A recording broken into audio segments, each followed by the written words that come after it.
morning, good noon, good afternoon, good evening, good night. It is your Olinda here again to bring you the new episode of Opera/Classical Weird Season 2.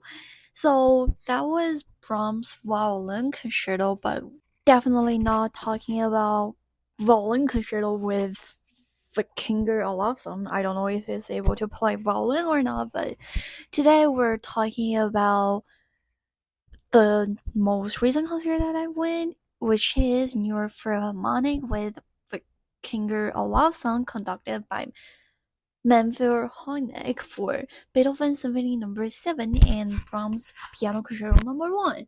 So the first half of the concert was dedicated to Beethoven Symphony No. 7, one of the composer's most celebrated works, known for its rhythmic fragility and emotional power.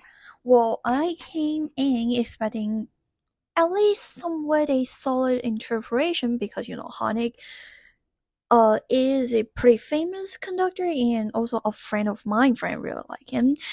And what I heard was, at least for me personally, arguably one of the most disappointing rendition of the symphony I've ever experienced in my recent memory. I mean, I had stepped into classical music for at least a year or so, so I heard at least like 5 or 6 different Beethoven Symphony No. 7 read, whether online or in person, but none of them can be compared with this. So let's start with Honeck's conducting.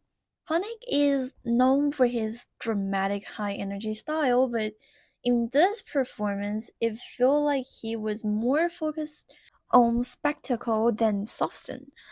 From the opening of the first movement, it became clear that Honeck's approach was overly bombastic. He seemed intent on winning over the New York audience with large voice and sheer volume, but volume alone does not make the performance engaging or meaningful. Your audience have a reputation of loving big and loud performance, but even they must have sensed something was off. The Philharmonic Spread section, just as what I said in episode number 1, is always the worst section out of the orchestra, and of course, on Friday, they also struggle throughout the evening, and they sound really sloppy and underpowered. The first, third, and fourth movements all suffer from the problem of trying to be quotation mark loud for the sake of being loud. Honeck pushed the orchestra for a forceful sound, but it came across as strained. The Philharmonic, which already has its fair share of weaknesses, particularly in the brass, couldn't rise to the occasion. The result was a performance that lacked the punch you expected from Beethoven 7, but still managed to feel rushed and chaotic. One of the most glaring issues was Honeck's lack of attention to the details in Beethoven's score. His conducting style seemed overly dramatic and broad, relying on big gestures rather than paying attention to soft subtleties of phrasing or balancing between sections. In this performance, there was a palpable disconnect between Honeck and the orchestra, as if they were still filling each other's out. Given that this was the first concert of the 3, that might explain the lack of cohesion, but it doesn't excuse it. Good conductors are supposed to bring out of the best in their orchestra, especially in pieces as familiar as the Beethoven 7th Symphony. Unfortunately, Honeck fell short in that regard. In the third movement, we saw more of the same.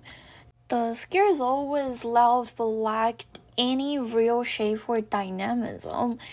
It is one thing to play loudly, but another to maintain the structural integrity of the music. Beethoven's Symphony 7 thrive on rhythmic precision and gradual buildup of energy, but this performance lacked the pacing and details needed to bring those qualities to life. And the fourth movement was where things really went off the rails. Even though people sitting next to me said the fourth movement might be the best, but I certainly doesn't agree with it since I think the fourth movement is the loudest. Perhaps Honeck and the New York Philharmonic were running over the program's scheduled time. Honeck seemed to rush through this movement, sacrificing clarity and articulation in favor of raw speed.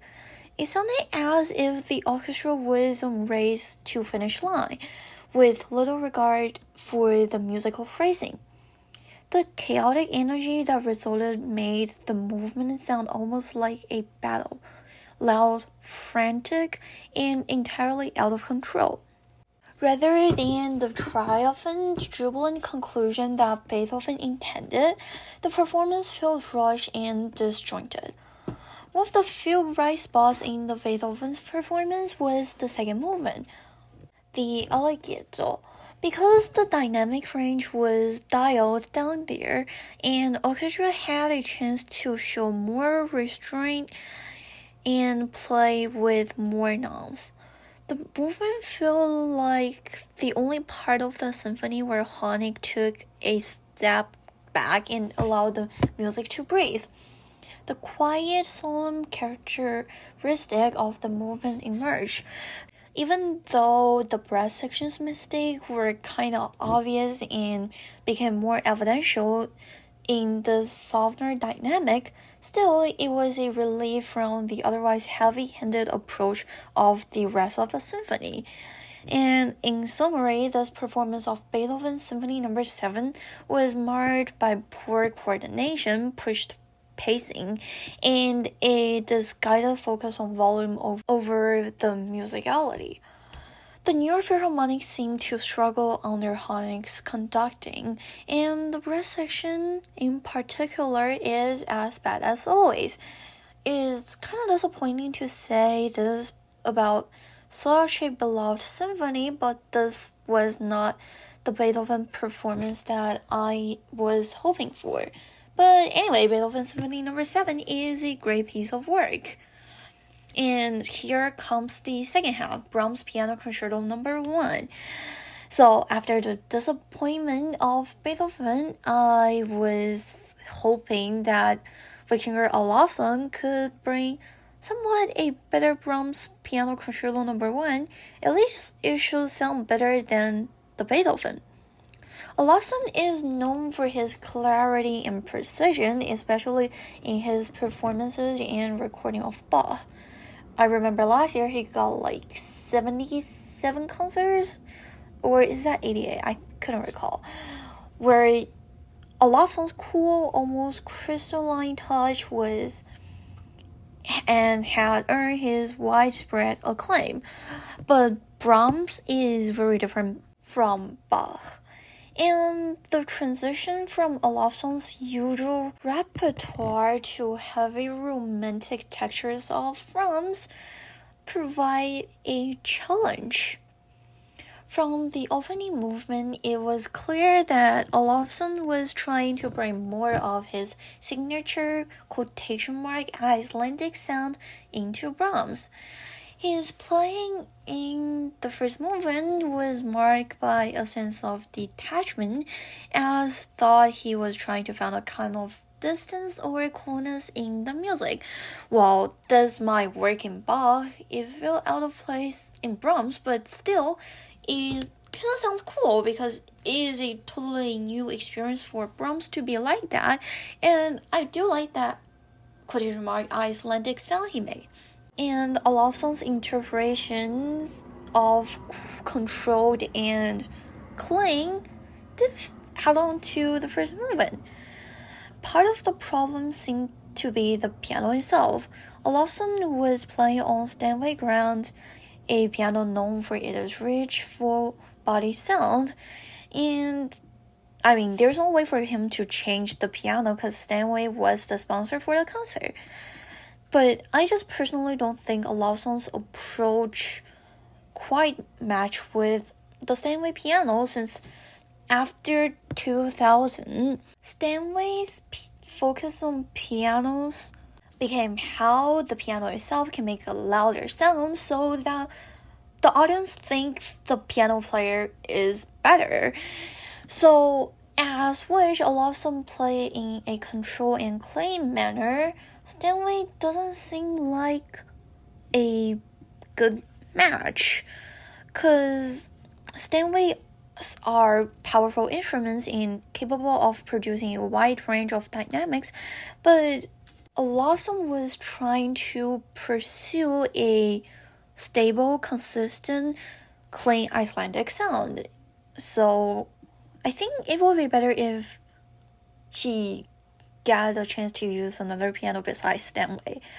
As the movement progressed, it became clear that Ólafsson was being put along by the orchestra rather than leading the way, so that Ólafsson was trying to get the control back in the third movement. And Honeck's conducting didn't help matters. The coordination between Ólafsson and the Philharmonic was shaky at best, with several moments where the soloist and the orchestra seemed to be playing in entire different world. Honeck, who had already shown a tendency to rush through the Beethoven, seemed to have trouble keeping the orchestras in sync with Ólafsson. Instead of the piano and the orchestra working together, they feel at odds with each other, creating a sense of disconnection throughout the whole four movements. And the situation gets worse and worse, especially at the second and third movement. The second movement fared a little better, with Ólafsson showing more sensitivity with his phrasing and Honeck stepping back to allow the soloist more room to breathe. However, the lack of chemistry between Ólafsson and the orchestra persisted, and the movement felt more like a series of movements strung together than a cohesive whole. The third movement was where the things took a interesting turn. Ólafsson, perhaps feeling more comfortable in this faster pace movement, began to play with more energy and verve. However, that also led to a few problems. He actually seemed to get carried away at times, and he was playing faster than the orchestra member could keep up with. There were moments which the orchestra had scramblings to catch up with Ólafsson's rapid playing, and at one point they even struggled to turn the pages of sheet music quickly enough. It was clear that Ólafsson was feeling the music intensely, but his enthusiasm ended up overwhelming the orchestra, which couldn't match his pace. But, however, I would like to blame the orchestra because as Ólafsson was the soloist, the orchestra do have the responsibility to keep up with them. And I am just wondering, what is Honeck doing, right?